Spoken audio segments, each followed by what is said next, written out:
The words weren't spoken aloud, but Jack felt them in every lie his family had told him. His German shepherd stood by the stone fireplace, one paw pressed to a flat gray slab. Days earlier they had laughed at him, called him a homeless veteran with a worthless cabin, and pushed papers at him like he was too broken to own anything. Then the dog scratched once. The stone shifted. A thin black line opened beneath the dust. Jack aimed his flashlight into the dark and whispered, "What did Arthur hide under here?" By the time his family came back calling it legacy, the old cabin had already chosen its owner. Jack Rourke woke before the sky had any color in it, folded into the driver's seat of a dented pickup behind a rest stop outside Asheville, North Carolina, his left shoulder pressed against the door, and his lower back burning from another night, spent pretending a truck could be a bed. Condensation had filmed the windshield from the inside. His breath had turned the glass cloudy, then wet, then cold again. In the back seat, Ranger slept with his head on Jack's old army jacket, one ear twitching at every highway sound, loyal even in sleep. Ranger had come to Jack through a veterans support program 2 years earlier, trained to interrupt panic before Jack even knew it had reached his hands. Jack sat still for a moment, letting the morning settle around him. Diesel engines idled near the truck lanes. A vending machine hummed under the awning. Somewhere beyond the asphalt, the Blue Ridge Hills waited in the dark, quiet and indifferent. He rubbed his face with both hands, then started the routine that kept him from falling apart. Blanket folded tight, boots wiped with a rag until the cracked leather looked almost respectable, toolbox checked, socket set on the left, jumper cables beneath the towel, wrench roll tied twice. In the plastic bin behind the seat were his discharge papers, a photograph of his mother on her last good afternoon, a leash for Ranger, 3 shirts, a few repair tools, and a dented metal cup he had carried through places hotter, louder, and more dangerous than this parking lot. Back then, men had trusted him to build roads through bad ground. Now garage owners asked for a permanent address and looked away when he could not give one. He walked into the restroom with a clean shirt tucked under his arm, splashed cold water over his face until his skin stung, wiped the collar of his flannel with a wet paper towel, and stood under the buzzing light long enough to look like a man headed somewhere on purpose. At a small auto shop 2 exits down, he answered every question right. Transmissions, brake lines, small engines, electrical faults. He knew the work. His hands had not forgotten. Then the owner asked where to mail tax forms if they hired him. Jack paused half a second too long. The man's smile softened into the kind people used when they had already closed a door but wanted credit for being polite. "We'll give you a call," he said. Jack nodded like he believed him. By noon, he bought 1 can of dog food, a black coffee, and a small sleeve of stale crackers from the rest stop store. He fed Ranger first, crouched beside the pickup while the dog ate with quiet focus. Jack took 2 crackers, broke 1 in half, and drank the coffee slowly so the heat would fool his stomach. Ranger looked up, nose wet, eyes steady. "I'm not hungry, boy," Jack said. His stomach answered before Ranger could, a low, empty sound that made Jack almost laugh. Almost. Ranger pushed his muzzle into Jack's hand anyway, not accusing him, not pitying him, just knowing. That was the thing about Ranger. He never asked why Jack had failed. He only stayed close when Jack started believing he had. Late afternoon brought the knock Jack had been expecting. A rest stop employee in a brown jacket stood outside the driver's window, arms crossed against the cold. "You've been here too many nights," he said. "This isn't a campground." Jack rolled the window down. "I understand. You need to move along. No anger, no argument." Jack had learned that dignity sometimes meant swallowing the words that would only make a tired man look guilty. "Yes, sir." He started the truck with the fuel gauge sitting just above empty and pulled out past the pumps. Ranger, watching the rest disappear behind them. They parked an hour later outside a small post office, where Jack had paid for temporary mail pickup, when he still thought steady work was only a week away. Inside his box sat a cream envelope from Helen Ward and Associates. Jack opened it in the truck, expecting a bill, a warning, one more official piece of paper explaining what he lacked. Instead, the letter said Arthur Rourke, his late mother's uncle, had died and left Jack an old cabin on 50 acres in the Blue Ridge, free of debt, with property taxes prepaid for years. Jack read the letter twice, then a third time, each pass making less sense than the last. Before hope could take shape, his phone rang. Brett laughed first, as if someone had told him a joke. "A pile of rotten logs in the woods and you think your life changed?" Nadine called 10 minutes later, smooth and careful, saying Jack should let her handle the paperwork before he made another mistake. Roy didn't call at all. He texted, "Don't turn a worthless cabin into another mistake." Jack sat behind the wheel until the light faded from the sky. Ranger's eyes met his in the rearview mirror. Jack held the letter, then looked past it at the dog, who had never once needed proof he was worth staying beside. "They called it worthless before they saw it," he said quietly. "Guess they said the same thing about me." Jack called Helen Ward from the cracked sidewalk outside the post office.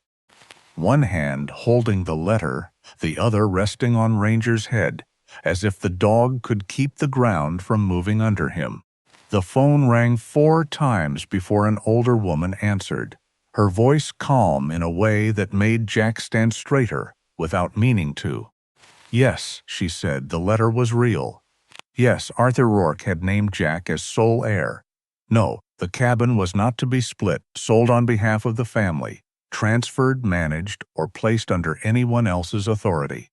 Arthur had written those words himself and repeated them twice in the final meeting. He wanted no confusion," Helen said. "The cabin belongs to you, Mr. Rourke, only you."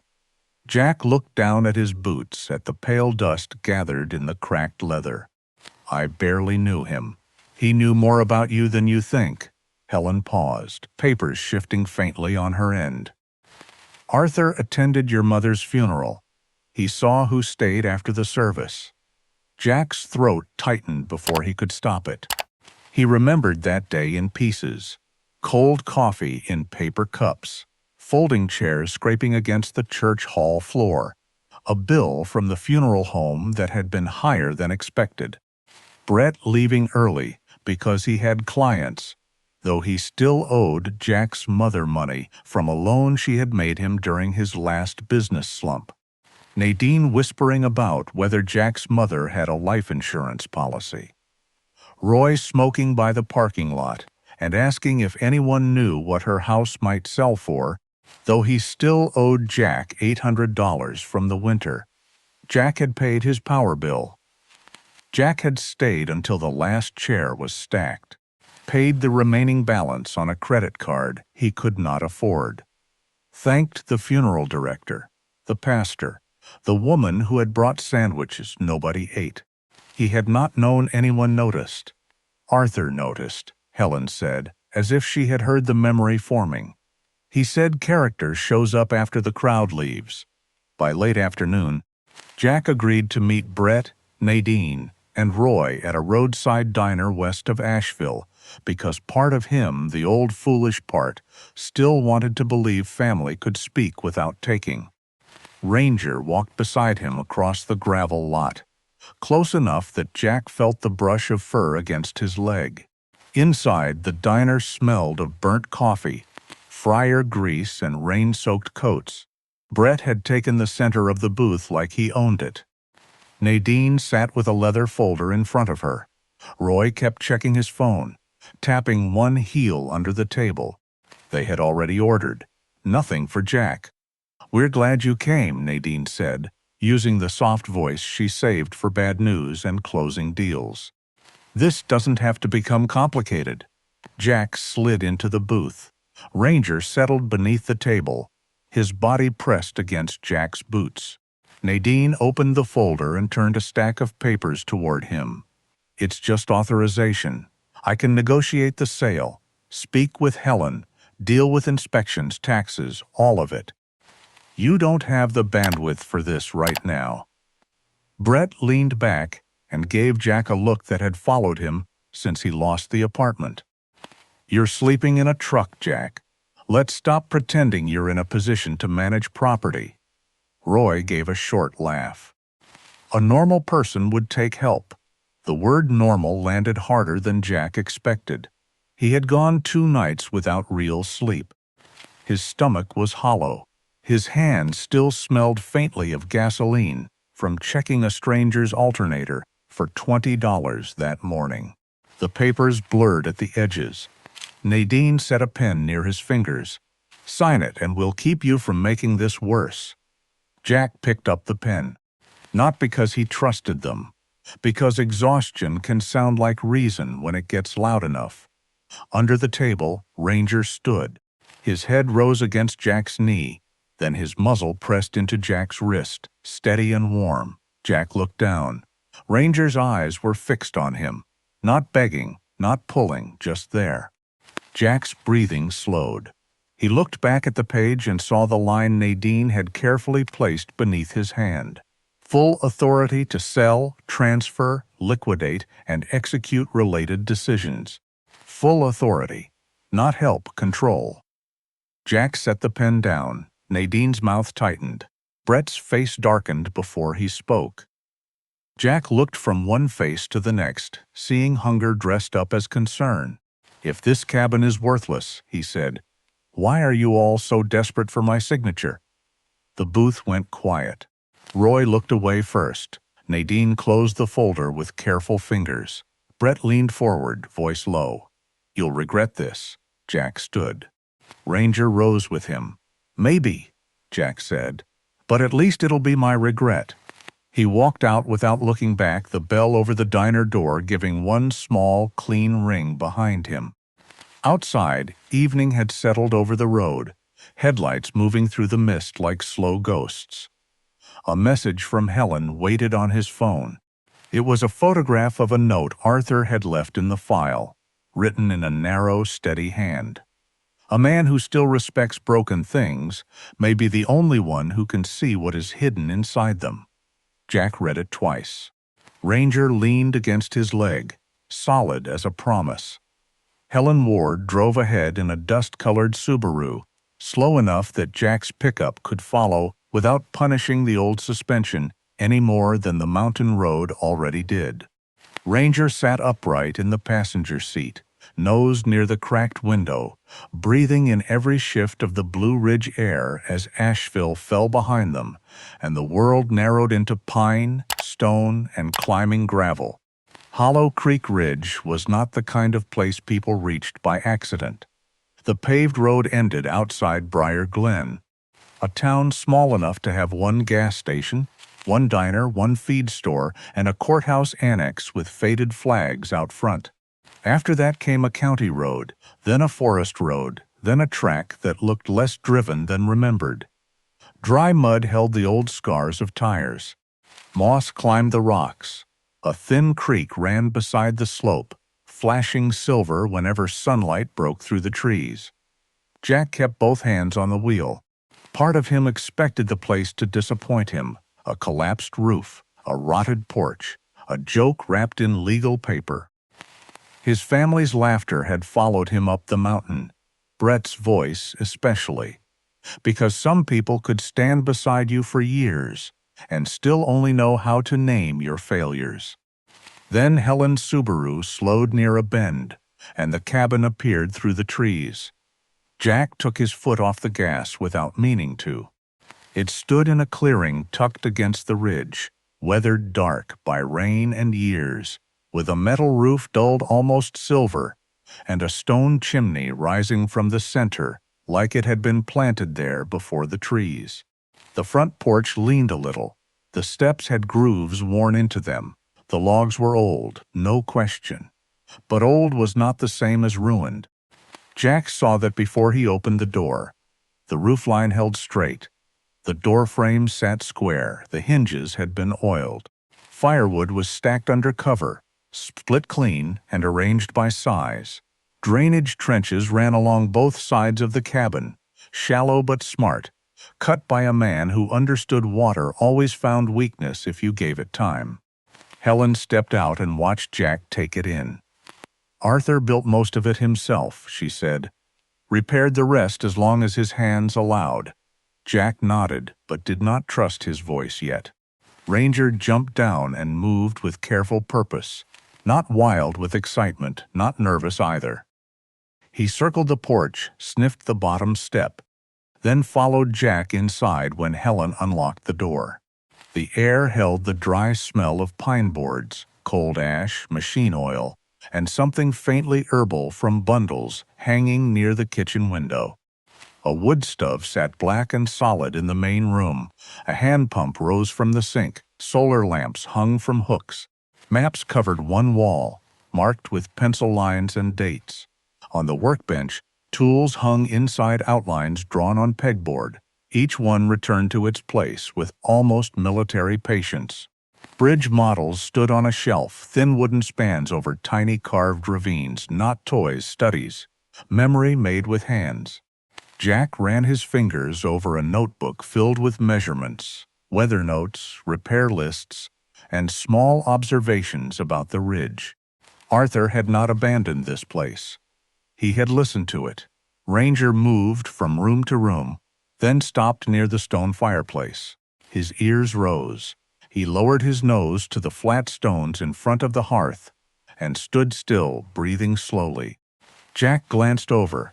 Mouse? Ranger did not paw, did not bark, did not chase. He only stared at the floor as if something under it had spoken too softly for human ears. Helen noticed but said nothing at first. She placed a brass key in Jack's palm, worn smooth at the edges. "Arthur didn't leave you comfort," she said. "He left you a place that asks you to rebuild." After she left, evening came down blue and quiet. Jack carried in his tools. Ranger's blanket, the plastic bin from the truck. He lit the stove with kindling Arthur had left ready, and when the fire caught, the cabin changed. Shadows moved along the logs.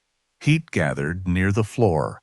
For the first time in months, Jack sat somewhere no one could knock on glass and tell him to move along. That should have felt like peace.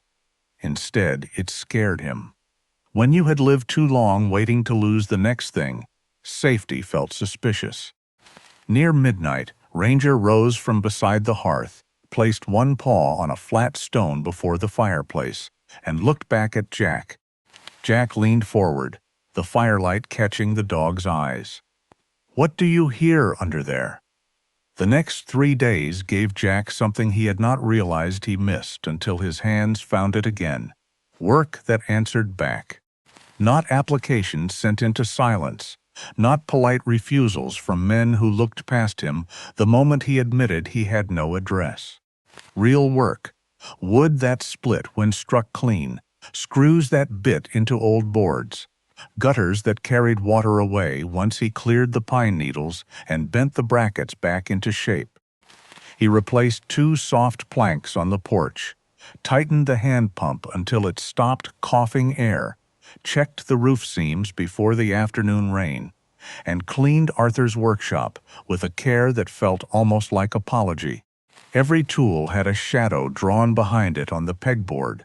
Every coffee can held one kind of nail, one kind of washer, one kind of patient old habit. Jack understood that kind of order. It was what a man built when the world outside him had grown too loud. Ranger followed him from job to job, lying near the porch when Jack worked outside, stretching under the bench when Jack sharpened blades, lifting his head whenever Jack winced and tried to hide it. By the second evening, the cabin already smelled less like closed rooms and more like smoke, sawdust, oil, and coffee. Jack should have felt proud. Instead, the feeling came shyly, like something afraid of being noticed. He had spent so long being treated like a problem that usefulness felt almost suspicious. A straightened gutter, a repaired hinge, a pump handle moving smooth under his palm. Small proof, not much maybe, but enough to remind him he was not ruined. Just left too long in the weather. Ranger kept returning to the fireplace.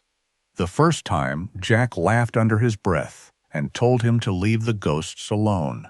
The second time, he got down on one knee, ran his flashlight along the stones, checked for droppings, moisture, cracks, anything that might explain the dog's focus. Nothing. The third time, Ranger did not just stare. He placed one paw on a flat stone before the hearth, scraped once, softly, then stepped back and looked at Jack with the steady patience of a partner waiting for him to catch up. Jack felt the skin tightened along his arms. He went to the workshop and came back with Arthur's tape measure. Old habit took over. Outside wall to outside wall, 41 feet and some change. Inside, room by room, wall by wall, careful enough that he measured twice when the numbers bothered him. He wrote them in Arthur's notebook because the act felt right. When he finished, the missing space sat there in pencil, undeniable. Almost 5 feet along the fireplace wall, too much for log thickness, too clean for error. Hidden space. Jack stood in the main room while rain tapped the metal roof, listening to the stove tick as it cooled. Ranger stood beside him, nose pointed at the hearth. Jack moved to the mantel. Arthur had carved it by hand. A compass, a pine tree, a hammer, a gear, and near the far end, a dog curled beneath a roofline. The compass had been touched so often the wood had gone smooth, its edges darker than the rest.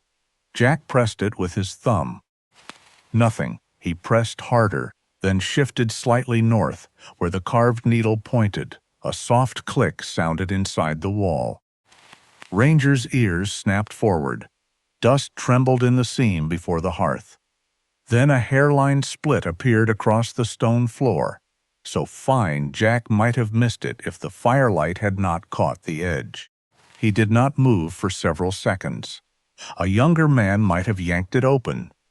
A desperate man might have rushed down and called it faith.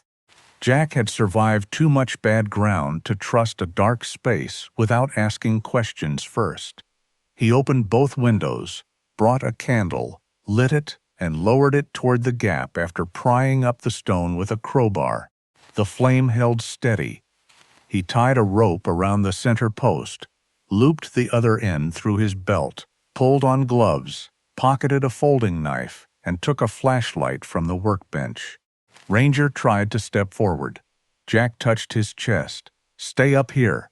The dog obeyed, though every line of him resisted it.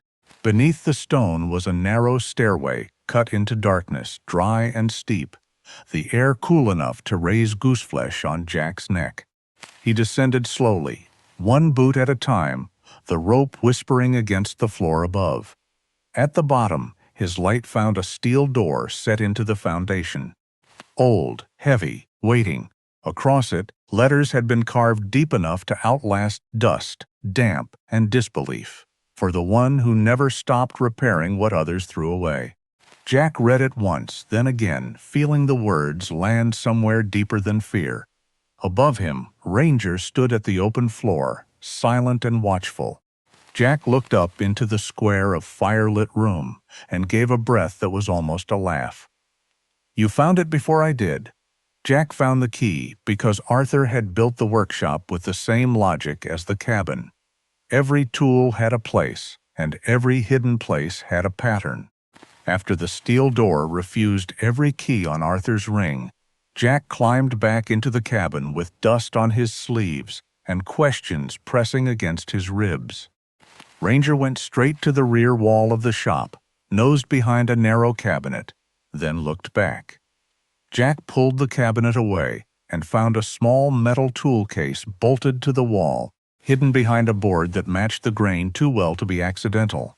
Inside lay a single iron key, wrapped in oiled cloth, and a tag written in Arthur's precise hand. "Lower room." Jack stood there a moment, feeling the cabin around him, the fire cooling in the stove, the mountain dark beyond the windows. Then he went back down. The key turned with a heavy scrape. The steel door opened into air so cool and dry it felt separate from the cabin above, like stepping into a thought Arthur had kept safe for decades. Jack swept the flashlight across the room and did not see piles of gold or movie treasure. He saw shelves. Order, discipline, wooden crates numbered in black paint, steel cabinets with humidity gauges, plastic-wrapped files stacked in acid-free boxes, small safes bolted to concrete, maps hanging on rolling tracks, ledger books lined in a cabinet behind glass. Everything had a place. Everything had a reason. Arthur had not hidden chaos under the cabin. He had hidden a life's work. Jack moved slowly, afraid his breathing might disturb something. The first ledger sat on the center table under a green banker's lamp that no longer worked. Its cover read, Rourke Private Holdings, 1974-2023. Jack opened it and saw columns so clean they might have been drafted with a ruler. Purchase date, seller, provenance, storage location, insurance estimate, updated valuation. Notes: Arthur had bought carefully, sometimes for almost nothing, from estate sales, county auctions, closed engineering firms, old railroad offices, museum deaccessions, land sales nobody wanted to attend. A 1911 Appalachian survey map bought for $40. A watercolor of a Carolina gorge purchased from a church auction. Bridge blueprints from a demolished rail line. First editions on geology, timber framing, military engineering, rolls of stock certificates. Mineral rights attached to parcels people had dismissed as worthless. Spring easements and access rights nobody valued until development pressure reached the ridge. Jack opened a long drawer and found coins sealed in labeled cases, not tossed together, not hoarded, but studied. Another cabinet held precious metals in modest bars, each with paperwork. A crate contained landscape paintings wrapped like sleeping things. A file box held quarterly statements from a private investment fund Arthur had built quietly through lawyers and banks, adding little by little, reinvesting, waiting. This was not luck. This was patience with a backbone. Jack found the final summary in a red folder marked 2023 Review. He read the total once, then stopped understanding numbers for a few seconds. Estimated combined value, $270,000. The flashlight beam drifted off the page. His knees bent before he decided to sit. Ranger came down 2 steps, then another, ignoring Jack's earlier command now that fear had changed shape, and pressed his head against Jack's thigh. Jack's hands shook, not from greed, not joy exactly. The money was too large to feel real. What broke through first was something smaller and harder to survive. Someone had believed he could be trusted before he had a roof, before a job, before clean clothes, before anyone else cared to look twice. On the desk lay an envelope with his name. Jack opened it carefully. Jack, people will call a man broken when they do not want to admit they helped break him. I never believed you were broken. I believed you were tired, honest, and still decent. That is why this is yours. Jack lowered the letter and shut his eyes. Arthur wrote that he had watched Jack care for his mother, pay debts he had not made, return tools borrowed from men who never thanked him, fix cars for stranded people when his own tank was nearly empty. He wrote that pity had nothing to do with the gift. Character did. Above them, the cabin creaked softly in the night wind. Below, surrounded by maps, records, and the quiet proof of Arthur's long discipline, Jack rested one hand on Ranger's neck and found his voice. He didn't leave this to save me from work, he said. He left it so the work could finally mean something. Jack did not call the newspaper, did not post a photograph, did not tell some stranger at the diner that the old cabin had a room under its bones, worth more than anyone in Hollow Creek could easily imagine. The morning after he found Arthur's ledgers, he called Helen Ward first. His voice sounded strange to him, calm on the surface, scraped raw underneath. Helen did not gasp when he told her. She went quiet, the way serious people did when surprise needed to make room for responsibility. By noon, she had arranged an appraiser, an estate accountant, a security consultant, and a tax attorney from Charlotte, who spoke in careful sentences and asked for photographs of serial numbers, storage conditions, insurance papers, and chain of title documents. The first appraiser would not give a final number, but he told Helen the 2023 estimate was not fantasy. Jack followed instructions. He cataloged, he labeled, he locked the steel door and installed new deadbolts upstairs. He bought cameras for the porch and workshop, not because he wanted to live afraid, but because Arthur had trusted him with something bigger than pride. Ranger stayed beside him through all of it, pacing when strangers entered, then settling when Jack gave the quiet word. For 4 days, the mountain held its breath. Then the story leaked through a county filing connected to old land records, spring easements, and access rights, and a reporter from a regional paper wrote a headline about the hidden archive of a Blue Ridge engineer. By the next afternoon, Brett's truck came grinding up the road, followed by Nadine's white SUV and Roy in a rental car too clean for the mud. Jack watched from the porch, one hand resting on Ranger's collar. The same people who had called the cabin rotten stepped out looking offended, as if Jack had stolen something by not being as worthless as they expected. Brett looked at the cabin, then passed it toward the ridge, already measuring what could be sold. "This is family legacy," he said. Jack almost smiled at that. Less than 2 weeks ago, it had been a pile of logs. Nadine came up the steps slower, her expression polished into concern. "Jack, Arthur was old, isolated. We need to make sure no one influenced him." Her eyes moved over his work boots, the patched flannel, Ranger at his side, the wood stove visible through the open door. Roy said nothing at first. He just lifted his phone and began filming.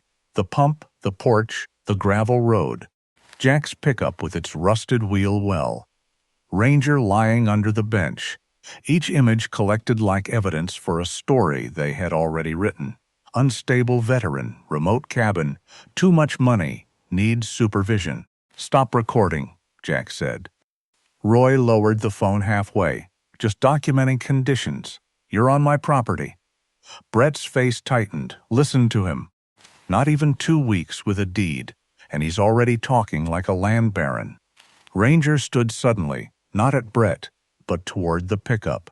His nose lifted. He moved down the steps, circled the truck, then dropped low near the rear bumper. Jack followed and saw it wedged beneath the frame. Black plastic no bigger than a matchbox. He did not touch it. He called Sheriff Miles Danton. When Danton arrived, the mood changed. He was a broad-shouldered man with tired eyes and a voice that did not rise because it did not need to.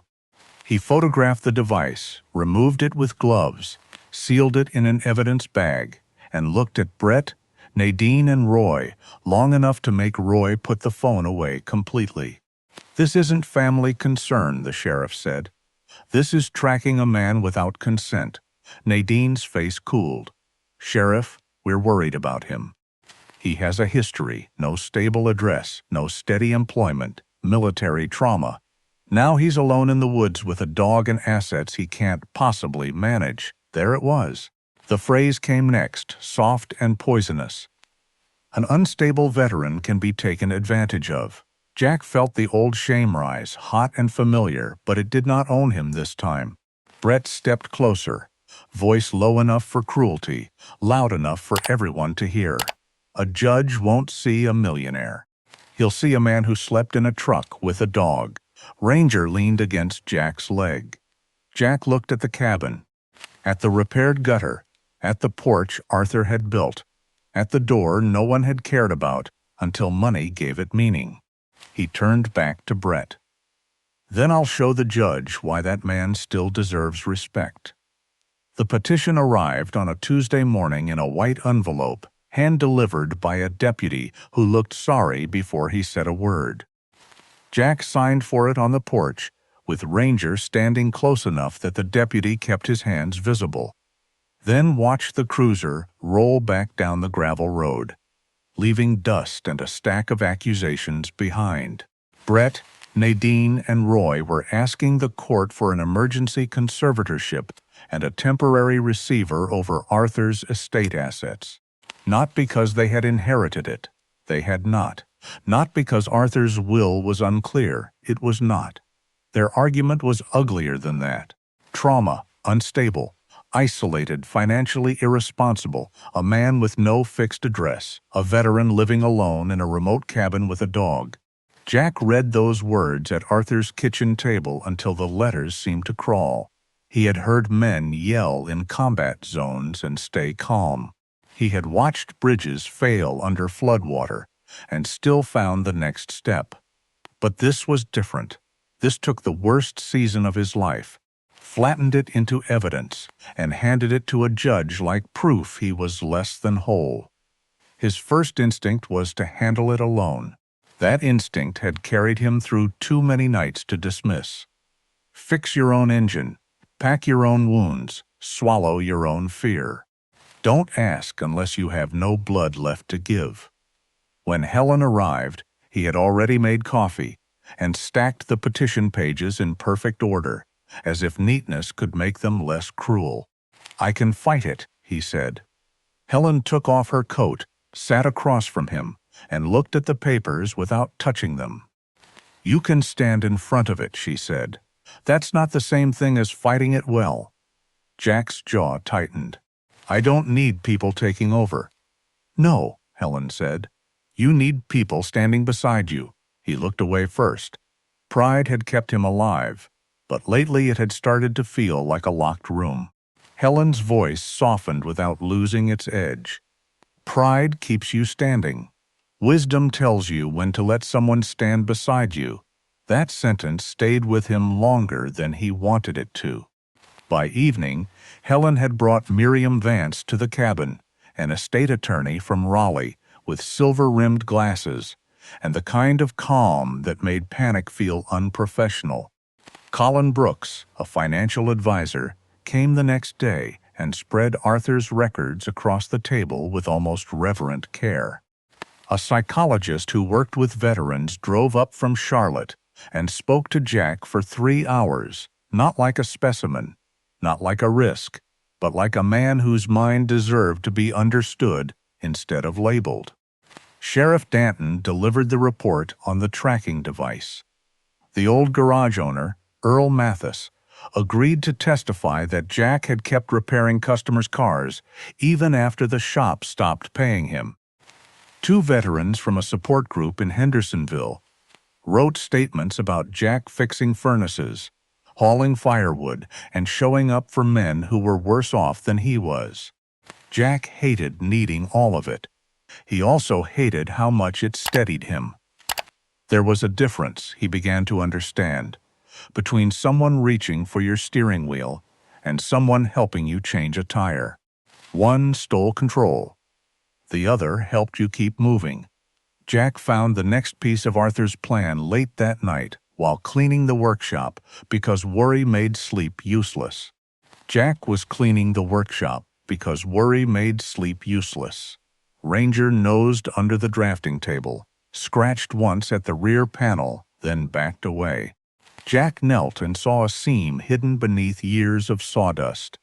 Behind the panel sat a narrow compartment containing a hard drive, a sealed envelope, a small video card, and a bank key taped to a folded note. Arthur had written only 6 word surds on the outside. "When they try to rewrite you." Miriam brought equipment the next morning. The video opened on Arthur sitting in the underground room, older than in the photographs but sharp-eyed, a blanket over his knees, his hands folded on top of a ledger. "My name is Arthur Daniel Rourke," he said. This recording was made on March 14, 2024. My doctor and attorney can confirm I am of sound mind. Jack stopped breathing. Arthur looked directly into the camera, as if he had saved his strength for this. They will come. They will call Jack damaged, unstable, unfit. They will use his hard years because they cannot attack his character. Do not confuse a hard season with a failed man. The room went silent after the screen went dark. Even Ranger seemed still. Miriam removed the video card carefully and placed it in a case. "We don't show this first," she said. "We let them commit to the lie. Then we let Arthur answer." Jack looked toward the sealed steel door beneath the cabin floor, then at the people around Arthur's table. For the first time, help did not feel like surrender. It felt like formation. Jack had imagined the Hollow Creek County Courthouse as larger than it was. In his mind, places that decided a man's future should have marble columns, high ceilings, some weight that warned you before you walked in. Instead, it was a square brick building with tired flags out front, rain-dark steps, and a hallway that smelled of floor wax, coffee, and old paper. The dog's presence steadied him, without making him look away from what waited. Brett stood near the windows in a tailored charcoal suit, checking his watch like a man delayed by lesser people. Nadine wore navy and soft concern, the kind of face that could sell betrayal as responsibility. Roy sat with his hands folded, eyes down, though he kept glancing toward the two local reporters by the back wall. Helen touched Jack's elbow once. Miriam only said, "Breathe." Judge Warren Hale entered at 9 sharp. The room rose, then settled into a silence heavy enough to hear the rain ticking against the windows. Brett testified first. He spoke about Jack's unemployment, the pickup, the months without a fixed address, the lack of meaningful financial background. He did not mention the money he had borrowed from Jack's mother and never repaid. He did not mention calling the cabin rotten before anyone knew what lay under it. Nadine followed with practiced sorrow. She said Jack had shown signs of service-related instability, that he had isolated himself in a remote cabin, that his attachment to Ranger suggested emotional dependency. She said the estate needed mature oversight. She said family had a duty to intervene before tragedy came dressed as independence. Roy kept his statement shorter. Jack was vulnerable, he said, easily manipulated. The assets should be placed under responsible management. He never said responsible meant them, but everyone in the room understood the shape of the hunger. Then Miriam stood. She did not raise her voice. She did not need to. She placed Arthur's will into evidence, then the trust plan, then Colin Brooks' financial management outline, then the psychological evaluation. The doctor who had examined Jack spoke clearly. Hardship after military service was not incompetence. Sleeping in a vehicle was not a diagnosis. Poverty was not a mental illness. Stress did not erase a person's rights. Sheriff Danton testified about the tracking device under Jack's pickup.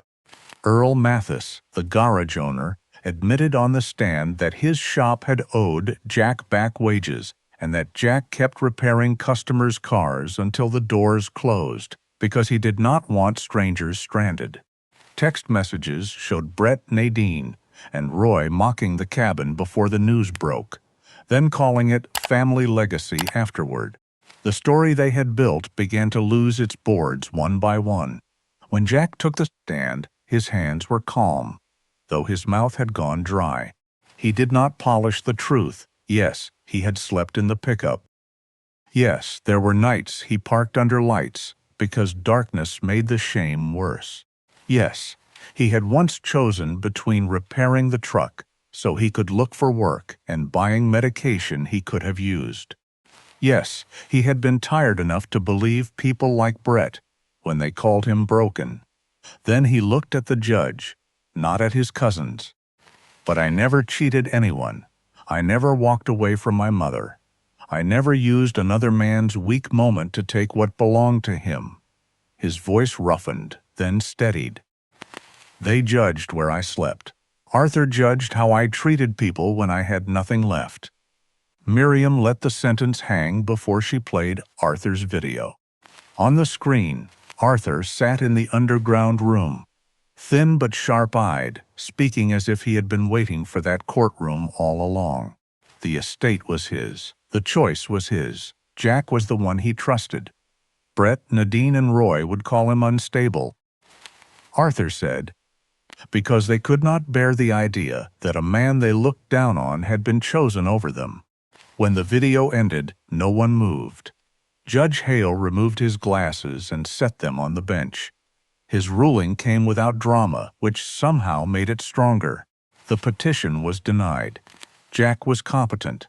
The will stood. Financial hardship did not strip a citizen of property rights. Military service could not be twisted into a weapon against a man's dignity. Family concern, the judge said, did not excuse surveillance, manipulation, or greed. Legal fees would be assessed against the petitioners, and further harassment would invite restraining orders. Jack did not smile when it ended. He did not look at Brett's pale face or Nadine's collapsed mask. He lowered one hand to Ranger's head and felt the dog lean into him. For the first time in a long while, Jack was not being measured by the worst place he had slept. He was being seen by the way he had lived. Victory did not make Jack loud. It did not put him in a new suit, or behind the wheel of a polished truck, or inside some glass house, looking down at the ridge that had sheltered him when nobody else would. The morning after the ruling, he woke in Arthur's cabin before sunrise, made coffee on the stove, fed Ranger, and stood barefoot on the cold floor while the world outside turned pale between the trees. Nothing about the cabin had changed. The porch still needed sanding. The pump still groaned before the water ran clear. The wind still found the smallest gaps in the old window frames. Jack liked that. Money had arrived like thunder, but the place remained honest. Over the next months, Helen and Miriam helped him move carefully. No rushed sales, no headlines he could avoid, no revenge interviews. A portion of Arthur's holdings went through proper appraisal and legal sale. A few paintings to collectors with public loan agreements. Some stock positions liquidated slowly. Metals transferred through insured channels. A small piece of the investment fund converted into operating capital. The maps, bridge drawings, and rare engineering books bothered Jack more. They felt less like assets and more like Arthur's memory laid flat on paper. In the end, he placed several with museums and university libraries, where people could study them instead of lock them away. Arthur preserved things, Jack told Miriam. Not so they could disappear again. The trust took shape at Arthur's kitchen table first, then in legal documents, then in lumber, gravel, permits, and work boots. The Arthur Rourke Dignity Trust would not hand out money like a miracle, and Hope Payne stayed gone. Jack knew better. A single check could vanish into rent, medicine, debt, or one bad relative with a convincing voice. People needed shelter, tools, advice, time, and someone who did not talk to them like failure had become their name. The trust built small temporary cabins on the lower part of the land, simple places for adults rebuilding after job loss, illness, caregiving, unpaid wages, foreclosure threats, or financial manipulation by family. It funded legal consultations for people being pressured into signing papers they did not understand. It offered classes on reading work contracts, loan terms, property liens, medical bills, and debt notices. It opened a workshop where people could learn basic carpentry, wiring, plumbing repair, small engine work, and vehicle maintenance. Veterans who qualified could apply for support with trained service dogs, not as symbols but as partners. Jack insisted on that word, partners. Ranger had earned it. Ray Mercer came to the cabin on a rainy Thursday, with grease under his nails and a resume folded so many times the creases had gone white. 61 years old, former mechanic, 2 bad knees, 6 months living in his van after the shop that employed him sold to a chain and cut everyone loose. The first thing Ray did was apologize for looking rough. Jack hated how familiar that sounded. He led Ray to the workshop, handed him a seized carburetor, and watched the man's hands move. Slow at first, then certain. Knowledge returning to muscle. "You still know what you're doing," Jack said. Ray looked down, blinking hard. "Most folks don't ask anymore." Jack hired him to run the community workshop before the week was over. Some people called that generosity. Jack called it accurate vision. Arthur had seen value under weathered boards, under debt, under exhaustion. Jack could learn to do the same. Brett sent 2 letters through an attorney, both careful, both sorry in language that asked for access without saying the word money. Nadine left voicemails about healing the family. Roy mailed back an old loan amount with no note. Jack did not answer the calls. He did not publish their messages, did not insult them, did not invite them to watch him succeed. He set boundaries through Helen and let silence do the work anger wanted to do. Forgiveness, he decided, was not a door you opened so the same people could carry out more of you. By the first winter, the workshop had heat, benches, donated tools, and a hand-painted sign Jack made himself. Ranger slept beneath it most afternoons, while people learned to replace outlets, patch drywall, read contracts, and stand a little straighter when someone called them hopeless. The sign read, "Respect is not charity, it is the minimum a human being is owed." Jack would look at those words when the old shame came back, because it still did sometimes. Then he would pick up a tool, call the next person in, and get back to work.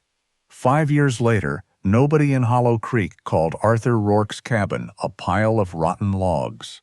Not where Jack could hear it, anyway. The old place still stood against the ridge with its weather-dark boards, silvered roof, and stone chimney, but the clearing around it had changed. A gravel path led down to a workshop with wide doors and sawdust in the corners. 6 small temporary cabins sat near the tree line, each with a porch light, a lock that worked, and a table large enough for a person to spread out bills, job applications, court papers, or plans for starting over. Behind the workshop, a vegetable garden stretched in neat rows, tended by people who had once arrived with everything they owned in trash bags, toolboxes, duffels, or the back seats of cars. A small legal office occupied what used to be Arthur's storage shed. Beyond it, a fenced training yard gave veterans and service dogs room to learn each other's language in patience instead of panic. Jack was 46 now. His beard had more gray in it, his knees complained in cold weather, and he still wore work shirts until the elbows gave out. Wealth had changed the reach of his hands, not the shape of his life. He rose before sunrise, lit the stove, checked the fence line, drank coffee on the porch, and listened to Ranger make the slow trip down the steps beside him. Ranger had aged into dignity. His muzzle had whitened, his stride had shortened, but he still followed Jack every morning, still watched the road, as if he remembered every vehicle that had ever come up it with bad intentions. The cabin had not turned Jack into someone new. It had returned him to someone he had almost lost, a man who could build, protect, choose, and trust the right people without handing them the keys to his soul. On the 5th anniversary of the Arthur Rourke Dignity Trust, folding chairs filled the clearing. Ray Mercer stood near the workshop doors, wiping his hands on a rag, though there was nothing on them. Helen Ward sat in the front row, older, thinner, still sharp-eyed. Miriam Vance leaned against a post with a folder under one arm, pretending she was there only for paperwork, though Jack had seen her wipe her eyes twice already. People who had passed through the trust came back that day. A former machinist who had lost his apartment after surgery. A nurse who had spent 2 years caring for her father and come out with no savings. A veteran who had arrived unable to sleep indoors and now trained dogs for men who understood silence too well. Adults who had been called irresponsible, unstable, broken, difficult, hopeless. Words that shrank a person until someone offered them a door, a tool, a plan, and enough respect to stand up again. When Jack stepped to the front, he did not begin with the money. He never did. He began with a parking lot outside Asheville. A cup of bitter coffee, a can of Food Ranger ate while Jack lied and said he was not hungry. He spoke of the sound of someone knocking on his truck window and telling him to move along. He spoke of the way people stopped asking your name when they decided your situation had already explained you. His voice stayed steady, but his hand found Ranger's head the way it always did when memory came too close. "Respect people before you know what they own," Jack said. "If you wait until they have money to treat them like humans, you never respected them at all." No one clapped right away. The silence came first, heavy and honest, the kind that meant people were holding the words instead of rushing past them. Then Ray started, one slow clap from scarred hands, and the clearing followed until the sound rolled into the trees. That evening, after the chairs were stacked and the last truck disappeared down the road, Jack and Ranger walked back into the cabin, under a sky turning gold behind the ridge. The stone floor before the fireplace had been sealed again, its seams nearly invisible. The room below still existed, catalogued, protected, no longer a secret meant to save one man, but a reminder of what Arthur had understood better than anyone. A scratched thing was not worthless. An old place was not empty. A tired man was not finished. Jack stood by the hearth while Ranger lowered himself onto the rug with a long sigh. Outside, the workshop lights glowed. Inside, the cabin breathed with warmth, smoke, wood, memory. An old cabin could hide wealth beneath a stone floor, but a dismissed man could still carry honor no one had bothered to see. Arthur had seen that. Ranger had never doubted it. And Jack had spent 5 years proving it was true. If Jack and Ranger's story moved you, hit like and subscribe for more stories about hidden strength and second chances. Tell me which moment stayed with you most, and comment where you're watching from.